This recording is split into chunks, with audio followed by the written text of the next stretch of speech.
Is it the case that there's no such thing as a free lunch, or is it possible to get something from nothing?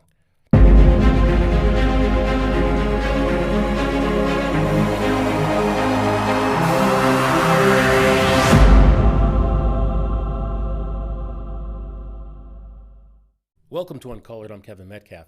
We're going to talk about the idea of getting something from nothing. Now, I've always been of the opinion or the idea that that's impossible. But apparently there are some very prominent scientists who think that that's something that you can actually do. I'm not a scientist, so again, this is just my impressions of these things that I'm hearing. But take a listen to Richard Dawkins. He's talking on some panel or at some symposium or something. I don't know what that is. And he's answering a question about the possibility of God being real or some supernatural reality beyond materialism. I think that the sort of Newtonian, Newton thought that he was working out God's laws, and he was demonstrating the glory of God's mind when he worked out the laws of mechanics and so on. I'm not so at ease with that as you seem to be, because it does seem to me that if there is a supernatural, superhuman intelligence that worked it all out, in a way that undermines the entire scientific enterprise, because we are, maybe an evolutionary biologist feels this more strongly, the whole enterprise of evolutionary biology is to explain how you get prodigious complexity and design from virtually nothing. I mean, we hand over to physicists when we can go beyond the virtually nothing to the absolutely nothing. Now, Richard Dawkins, he's a staunch opposer of the idea that God is real. But listen, brilliant guy. I'd be lying if I said that he wasn't. But it seems like, again, it's a big leap to go from, again, absolutely nothing to all the complexity, the design that even he admits that you see in everything that you look around and you see. And it was cool. You saw, I think it was Andy McDowell in there in the audience there. I thought that was cool. But the point is this. If you have this problem, and that seems to be a problem to me, how do you skip over it like that? How do you just pretend like getting something from nothing? And he always says virtually nothing he starts out with. But then he says you hand it over to physics to get the absolutely nothing. And I got to tell you, I'm not aware of anything in physics that says you can get something from nothing. Now, that's where his buddy Lawrence Krauss comes in. He seems to be a very staunch supporter of Dawkins, kind of an acolyte. And he wrote a book, A Universe from Nothing, New York Times bestseller. And in that book, he asserts that you can get everything you see from absolutely nothing. Now, what Krauss does is a little bit different from what Dawkins does, because Dawkins, in my opinion, just goes through a denial state. He knows that everything, or at least everything he sees, as he admits, shows purpose and design. But he'll tell you that that's an illusion. And in my opinion, that's just simply dodging it. That's a denial of what you see. The other problem is, what Krauss gets into is what I think is just simply rhetorical shenanigans. This equivocation of nothing actually being something. And if you read the book, he'll go into his, soliloquy of how that actually works. I just find it all unconvincing. If in science they go, listen, we have absolutely nothing in this room, when we come back later and we do some experiments and boom, we've got all kinds of cool stuff, then listen, I got no argument with you. And I mean that. If you could actually do it, I don't have a problem with it. But I think that that's impossible, I think. And so the question is, again, Dawkins and Krauss seem to be, at least as I understand it, confirmed materialists. Materialism is the idea that the only thing that exists is matter and energy, the things you can touch and see and experiment on. If you can't perceive it with your eyes and ears and wherever, some microscope, then it doesn't exist. In other words, there's no such thing as immaterial, supernatural, reality. That's how they see it. And they have this commitment, which I call nothing more than scientism, is that the only way you could really know anything is through scientific experiments. And I think that's objectively false, and we'll get into that. I can't just make those claims, but I don't have the time here to go into all those things. But we'll do that in the future. The point I'm making here is this is what it seems to be, as I see it. People like Dawkins and Krauss operate in this paradigm of materialism. And what that means is there are answers that they're not going to be able to deal with, or questions they're not going to be able to have answers for, because materialism doesn't have the explanatory resources to deal with things like consciousness.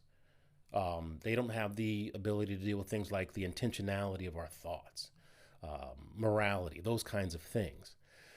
And the way they seem to deal with them, as when I read them or listen to what that was wrong. When I listen to them talk about their ideas, I see them either denying the existence of these things they can't explain, or they simply use, again, rhetorical shenanigans to kind of bypass it. And you can see everybody in the audience, they seem to be okay with that. Of course, I don't know what you would do if you're in the audience and disagreed with it. But I don't know anybody who would go, hey, Richard, you can't get something from nothing. And so that seems to be a problem that materialism doesn't seem to get around.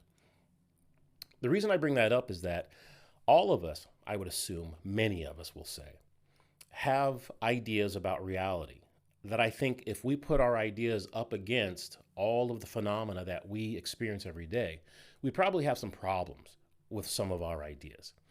And it seems like there's a couple of things that you can do when you confront this. You can ignore it and just pretend it doesn't exist, like I think Richard Dawkins does quite a bit. Or again, you can try and figure out some way to make it work. And I talked about that before when I was talking about a theistic idea called Calvinism, where it seems like one of the ways Calvinism goes about dealing with some of the problems that come up is creating more ideological apparatuses to fix the problems in the original idea. And so you get a more and more complex idea with more and more complex ideas, each of which have their own problems. For example, in Calvinism, there's an idea called compatibilism, because many Calvinists think that God is a deterministic God, and everything you think, everything you do, everything that happens was determined before the world was even created. And so anything that you think or do was already scripted before you even got here. Well, the problem with that is that it seems like we make decisions all the time. And so to deal with this problem, that this phenomena that it looks like we make choices, and the idea that God has already determined everything, they've come up with an idea called compatibilism, which means God did determine everything, yet you do have the ability to make decisions and are responsible for those decisions. And those things just seem to be incompatible. And so there's a whole apparatus of new terms that have come out that have invented purely by Calvinists to deal with these things. And so it becomes this complicated, web of ideas that seem to be more problematic, at least in my estimation. And I think the same thing happens with materialism. There's a website called Evolutionary News. This is a website by I think it's a Discovery Institute, one headed up by Stephen Myers and William Dembski and folks like that, who support the theory or assert the theory that there is an intelligence, there's some sort of intelligence or mind behind creation, because there's no other way to instantiate things like morality. Well, they don't go to morality because they're all science-based, but all of the scientific things you see, like design and those kinds of things, the information in DNA can only come from a mind. Well, those kinds of ideas simply are not allowed if you're a materialist, because I think those kinds of ideas put you right in the face of God. And that's just something that they will not do. As a matter of fact, it seems to me that materialism, is really just a way to hide from God. because these folks themselves will tell you, the people who are materialists, atheists, they themselves will tell you that when you look at all of the data they look at in cosmology and science, or science, in cosmology, biology, those kinds of things, they'll tell you it looks like somebody designed these things. Matter of fact, there's a guy named Fred Hoyle who says this. This is Fred Hoyle. He's a very, or was a very influential scientist of his time, and this is what he says. It says, a common sense interpretation of the facts suggests that a super intellect has monkeyed with physics as well as with chemistry and biology, and that there are no blind forces worth speaking about in nature. The numbers one calculates from the facts seems to me so overwhelming as to put this conclusion beyond question. Now, that's the opposite of what Dawkins would tell you. He goes on to say, once we see, however, that the probability of life originating at random is so utterly minuscule as to make it absurd, it becomes sensible to think that the favorable properties of physics on which life depends are in every respect deliberate. It's therefore almost inevitable that our own measure of intelligence must reflect higher intelligences even to the limit of God. Now, to be fair, I think Hoyle was also at some point advocating an idea called panspermia, meaning that life on Earth came from, some other alien race, all right. But the point is that even materialists who deny the existence of God find it undeniable that all the complexity, all the amazing things you see in the world around you could have happened by chance, let alone from nothing. Here's somebody else, Richard Lewontin.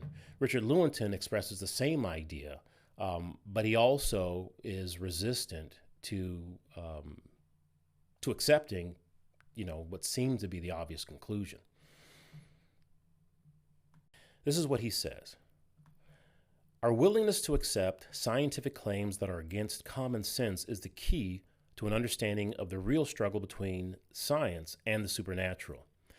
We take the side of science in spite of the patent absurdity of some of its constructs, in spite of its failure to fulfill many of its extravagant promises of health and life, in spite of the tolerance of scientific community for unsubstantiated just-so stories, because we have a prior commitment, a commitment to materialism.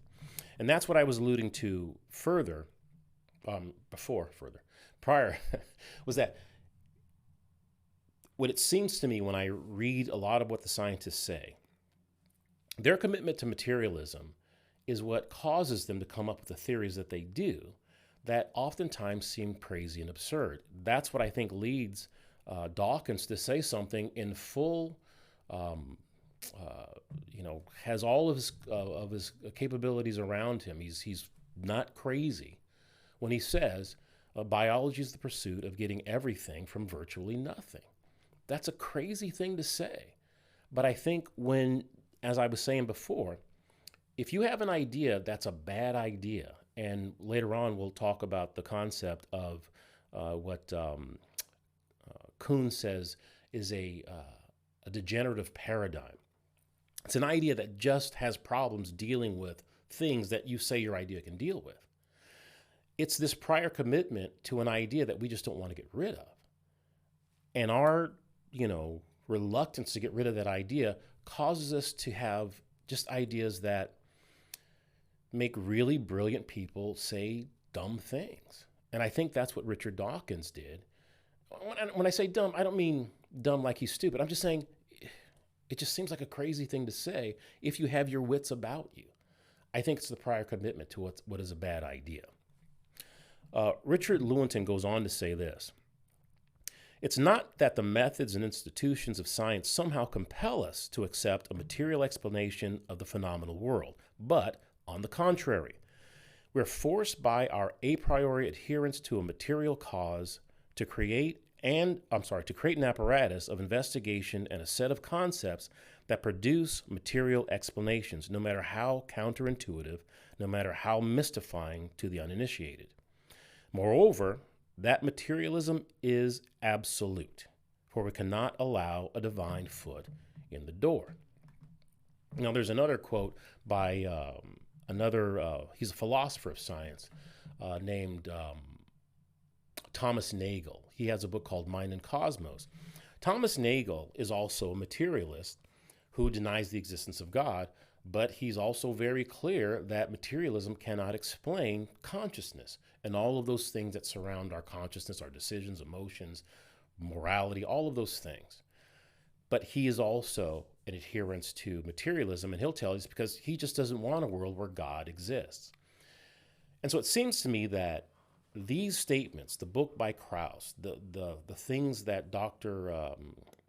Richard Dawkins will say, have nothing to do with science or finding out the truth of reality. It really is people who are supporting a worldview that keeps them from confronting the reality of God that they see all around them. And that just seems crazy. This is a guy named Thomas Kuhn. For those of you for those who are not familiar with Thomas Kuhn, as I wasn't until I looked it up, this is from the Stanford Encyclopedia of Philosophy. It says, Thomas Samuel Kuhn, 1922 to 1996, is one of the most influential philosophers of science in the 20th century, perhaps the most influential. His 1962 book, The Structure of Scientific Revolutions, is one of the most cited academic books of all time. Thomas Kuhn has this concept of paradigms, and one of the things that he talked about was all through science, people believed one thing or a certain theory that they have about how the world works.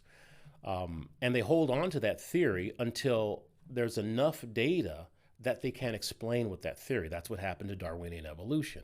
Darwinian evolution moved from Darwinian evolution. Now with the discoveries of Watson and Crick and DNA, it turned into neo-Darwinian evolution. Now that's being abandoned, and they're on to something called, I think it's the new synthesis, they call it, a materialist version of biology. Abiogenesis. It's another biological science that's trying to discover how you get living systems from non-living matter. And it seems like they all have that same problem of bridging this gap of you've got no life and then you've got life, something that doesn't seem to be able to be dealt with in a materialistic paradigm. Yet very few scientists, I shouldn't say that, I don't know what the numbers are, but many, many scientists who adhere to materialism are very reluctant to change or drop that paradigm, or at least say, listen, materialism explains these things, but it just simply can't explain these other phenomena that we all experience. And it seems to me, it's like if you were in construction and you're trying to build some kind of a building and you've got, a hammer, a screwdriver, and some duct tape. Well, that building, you can do some things with that, but there's a lot of things that you're just not going to be able to do. Meanwhile, you have somebody across the street who's building this wonderful edifice, and they're using all these tools that you're just not using because you just don't have them available to you because you've said, I'm just going to use these things. That's what it seems like to me. And it just doesn't make sense that if what they're doing works, why you wouldn't at least explore those ideas if they don't have the problems that you have. This is from a book that I was reading called, what is it? The Blackwell Companion to Natural Theology. Now, at this stage of the book, this is J.P. Moreland. There's a bunch of philosophers who advocate the existence of God, and they're talking about the various arguments that they use that support this idea, and they also deal with all of the objections. Not all of them, but they deal with the objections to the various ideas that they put forward. And this is from J.P. Moreland, one of the people who put the book together. And he's talking about the argument from consciousness for the existence of God. And he's dealing with various other rival arguments from materialism and showing why those arguments don't effectively deal with, or at least are not superior to the argument that he puts forward. And this is what he says. Thomas Kuhn taught us that there are certain telltale signs of a paradigm in crisis. That's what we're talking about here. You've got a paradigm, you've got a way of dealing with some issues, but there are these things that Kuhn will call, or Moreland characterizes as recalcitrant facts, these facts that just keep popping up that you can't explain, among which are the proliferation of epicycles and of rival specifications of the paradigm formulated to preserve that paradigm in the face of stubborn recalcitrant facts. Again, that's the idea of this, these formulations of these specifications is you've got an idea, it doesn't work. So you come up with other ideas to fix the bad idea that you started out with. And those ideas themselves are problematic for a whole different set of reasons. And so you just keep trying to put duct tape on a bad idea rather than sitting back and going, you know what, maybe the original idea just doesn't work. That's what we're talking about, I think, if I got it right. And there's every reason to believe that I don't. Especially this is Moreland continuing, especially significant are the specifications so bizarre that it's hard to recognize them as specifications of the paradigm. This goes back to what Lewontin talked about, where science often accepts some crazy just so stories. He finishes by saying, Kuhn also taught us that as bizarre and as ad hoc as some of the specifications may be, if there's no rival paradigm, then an advocate of the degenerative paradigm, I'll do that. I'm going to do that one again. Kuhn also taught us that as bizarre and as ad hoc as some of the specifications may be, if there's no rival paradigm, then an advocate of the degenerative paradigm must simply do the best he or she can with the recalcitrant facts and leave it at that. Again, if you're trying to build an edifice, coming up with an idea, and you only have the tools that you have, that's the only paradigm available, then yeah, you're just going to have to deal with those facts that you can't explain. But if there's another rival idea that explains all of the problems that you can't explain and has the benefit of answering the same questions that you were able to answer, well, it might be time to scrap that paradigm, at least with regard to those facts that you can't explain, and adopt or at least explore the benefits of that new paradigm. It's a paradigm shift is what they call it. Moreland goes on to say, but if there is a plausible rival, a paradigm shift may be well in order. In my view, talking about Colin McGinn's position, that's the one that Moreland is critiquing here. McGinn's position, coupled with theism and the argument from consciousness as a rival, serve as evidence that such a paradigm shift away from naturalism towards theism is past due. Now, as I say, I'm not here to try and convince people. If you believe what you believe, that's fine. I'm simply saying, at some point, if people are going, these things are real, we all experience them, and you yourself admit the same thing, rather than trying to explain it away, ignore it, using rhetorical, tools or gimmicks to get rid of the idea, it just might be time to go, you know what, I need to relook at this idea that I'm starting with. Maybe it explains these things, but maybe I need something else to deal with all these other ideas. That's all I'm saying. And it seems that science, for whatever reason, has a very difficult time with doing that. And it's not just science. You find this in religion. You find this in social issues, political issues, all over. People are holding to these ideas. And it seems clear, and I think even to them, that they're just bad ideas, or at least don't explain the things that need explanation. But I think because we don't like the idea of God, or we don't want whatever that new paradigm, whatever that rival idea implies is true, because we don't like that, we'll stay away from an idea that works better, that will help us understand reality better, and stick with an idea that just doesn't work. And I think we all do that all of the time, and there's no end to the examples of that. So that's all I wanted to get in today. Thanks for listening. My name's Kevin Metcalf. This was Uncolored, and I really appreciate all the support that you guys are giving me out there. Again, please leave me comments and continue to subscribe and like and all that stuff they tell you to do. But that's it for me. I'm out of here. All right, get out of here.